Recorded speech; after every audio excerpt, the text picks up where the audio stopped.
बार बार बर मांगहूँ हर्षिदे श्रीरंग, पद सरोज अनुपायनी भक्ति सदा सतसंग। नमस्कार दोस्तों, जय श्री कृष्णा। मैं आरती खले स्वागत करती हूँ आपका द एसेंस ऑफ लाइफ में, जहाँ हम चर्चा कर रहे हैं श्रीमद् भागवत महापुराण की। और अभी हम उसका महात्मा की चर्चा कर रहे हैं। पहला अध्याय नारद जी की भक्ति से भेंट, ये हम पिछले वीडियो में चर्चा कर चुके थे। अब दूसरा अध्याय, भक्ति का दुख दूर करने के लिए नारद जी का उद्योग। तो भक्ति रोती हुई नारद जी को मिली, जिसके पुत्र ज्ञान और वैराग्य वृद्ध, बीमार, दुर्बल, निस्तेज सोए हुए थे। और भक्ति ने फिर नारद जी से कहा, जब नारद जी मिले, कि नारद जी आपने, हे महाभाव, आपने तो प्रहलाद को भगवत प्राप्ति करने में सहायता की, आपने ध्रुव को ध्रुव पद दिलाया, तो आप मेरा दुख दूर करो। मेरे ये दोनों पुत्र ज्ञान और वैराग्य, इनको आप उठा दो, इनको आप अच्छा कर दो और मुझ पर कृपा करो। तो भक्ति से नारद जी ने कहा कि तुम चिंता मत करो, इतनी व्याकुल मत हो। फिर पहले भक्ति को जगाया नारद जी ने कि देखो, तुम तो कृष्ण जी की, भगवान कृष्ण की बहुत प्रिय हो। वो सशरीर अब भले ही कलयुग में नहीं है, लेकिन वो है तो यहाँ ही ना, और वो तो भक्त वत्सल कहलाते हैं, तो उनको सबसे ज्यादा प्रिय हो। त्रेता युग में, सतयुग में, द्वापर युग में, इन सब तीनों ही युगों में ज्ञान और वैराग्य मोक्ष के कारण माने गए थे, मोक्ष का मार्ग माने गए थे। लेकिन कलयुग में तो भक्ति ही मोक्ष का मार्ग है। तो तुम चिंता मत करो, मैं तुम्हें इस कलयुग में धार्मिक उत्सवों के माध्यम से जन जन तक पहुंचाऊंगा, तुम्हारा पूरे संसार में प्रचार प्रसार करूंगा और हर हृदय में तुम्हें स्थापित कर दूंगा। तो भक्ति ने नारद जी को एक तरह से आशीर्वाद दिया कि अगर आपने ऐसा किया तो मैं हमेशा के लिए, सारे जीवन के लिए आपके हृदय में अपना स्थान बना लूंगी। फिर पर उसकी असली चिंता तो थी ज्ञान और वैराग्य को जगाने की। फिर नारद जी ने भक्ति को याद दिलाया कि भक्ति, ज्ञान, वैराग्य और मुक्ति, ये सब वैकुंठ लोक में थे, और भगवान ने भक्ति पर प्रसन्न होकर मुक्ति को उसकी दासी बना दिया और ज्ञान और वैराग्य को उसे पुत्र रूप में दे दिया। और कलयुग आने पर ये चारों ही छाया रूप में पृथ्वी पर आ गए। पर हुआ यूं कि कलयुग में आकर मुक्ति पाखंड रोग से ग्रसित हो गई। तो भक्ति ने मुक्ति को वापस वैकुंठ भेज दिया और ये कहा कि जब मैं बुलाऊंगी तब तुम वापस आना। ये सब कुछ नारद जी ने भक्ति को समझाया कि तुम इतनी कमजोर नहीं हो, तुमको तो भगवान ने पृथ्वी पर भेजा है। फिर नारद जी ने कोशिश की कि अब मैं ज्ञान और वैराग्य को जगाता हूं, और उसके लिए उन्होंने वेद मंत्र का उच्चारण, वेद घोष करना शुरू किया, वेद मंत्र करना शुरू किया, गीता के पाठ सुनाना शुरू किया। और जब ज्ञान और वैराग्य के कानों में नारद जी ने कई कई बार वेद मंत्र सुनाए, गीता पाठ सुनाया, वेद घोष सुनाए, लेकिन ज्ञान और वैराग्य नहीं उठे। नारद जी बड़े परेशान हो गए कि ये इतना परिश्रम करके भी ये क्यों नहीं जाग रहे हैं ज्ञान और वैराग्य।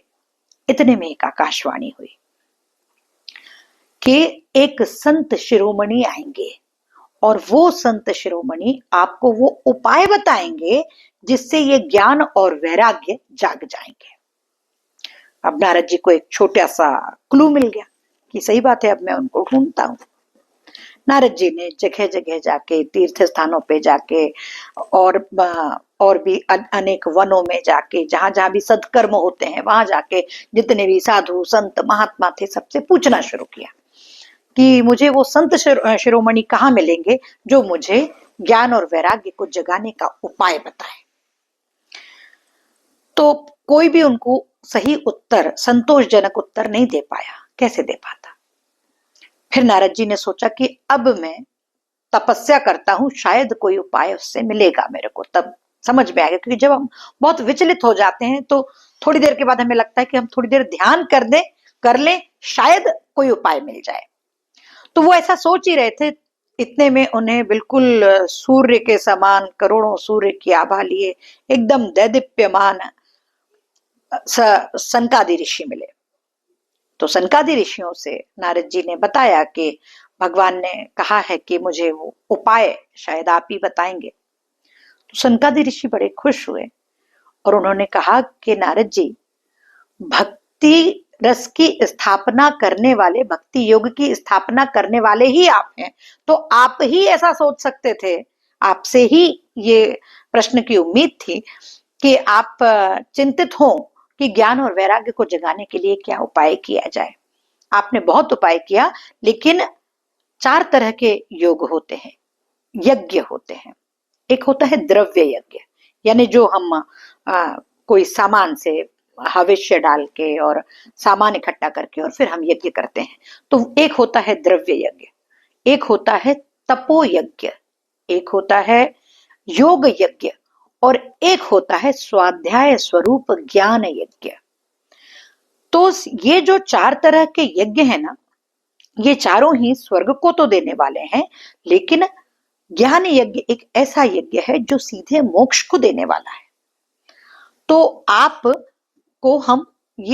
आपसे हम ये ज्ञान यज्ञ करवाते हैं जो कि भागवत पारायण करने से पूरा होगा। तो नारद जी को बड़ा आश्चर्य हुआ। उन्होंने फिर प्रति प्रश्न किया कि मैंने वेद मंत्र सुना है, मैंने गीता का पाठ सुनाया, मैंने पूरा का पूरा वेद सुनाया, तो क्या उससे ज्ञान यज्ञ पूरा नहीं हुआ? क्या उससे ये क्यों नहीं जागे ज्ञान और वैराग्य? मुझे भागवत पुराण सुनने की क्यों आवश्यकता है? क्योंकि आफ्टर ऑल भागवत पुराण जो है वो है तो वेदों का और उपनिषदों के सहारे ही बना हुआ है, उसी से ही बना हुआ है। तो फिर वही वेद, वही उपनिषद, उनसे ही भागवत बना है। वेद सुनाने से जो नहीं जागे, जो ज्ञान और वैराग्य नहीं जागे, वो क्या भागवत सुनाने से जाग जाएंगे? तो सनकादि ऋषियों ने कहा कि ऐसा है, एक उदाहरण दिया कि जो वृक्ष होता है उसके जड़ में, तने में, पत्तियों में सब दूर रस है ही ना, सारे वृक्ष में रस है, लेकिन वो रस हमें प्राप्त कहां से होता है? फल में जब वो रस एकत्र होके आ जाता है तब हमें वो रस मिलता है। पत्ती को खाने से, जड़ों को खाने से रस तो पेड़ में ही है, लेकिन उसमें से तो नहीं मिलेगा। तो कहने का मतलब ये कि ये जो भागवत है, श्रीमद् भागवत महापुराण है, ये वेदों का और उपनिषदों का सार तत्व है। तो जो रसास्वादन होगा वो इस भागवत के पारायण से होगा। और आपको 7 दिन में ये संपूर्ण भागवत का पारायण जो है, संपूर्ण भागवत हम ऋषि आपको 7 दिन में सप्ताह विधि से सुना देंगे। तो नारद जी को बात समझ में आई, बहुत खुश हुए और नारद जी ने उन्हें प्रणाम किया। और नारद जी ने कहा कि प्रभु, करोड़ों जन्मों के पुण्य कर्म, संचित कर्म जब उदित होते हैं तब आप जैसे संतों का समागम होता है, तब सत्संग होता है। शंकराचार्य जी ने कहा भी है ना, सत्संगत्वे निस्संगत्वम, निस्संगत्वे निर्मोहत्वम, निर्मोहत्वे निश्चल तत्वम, निश्चल तत्वे जीवन मुक्ति।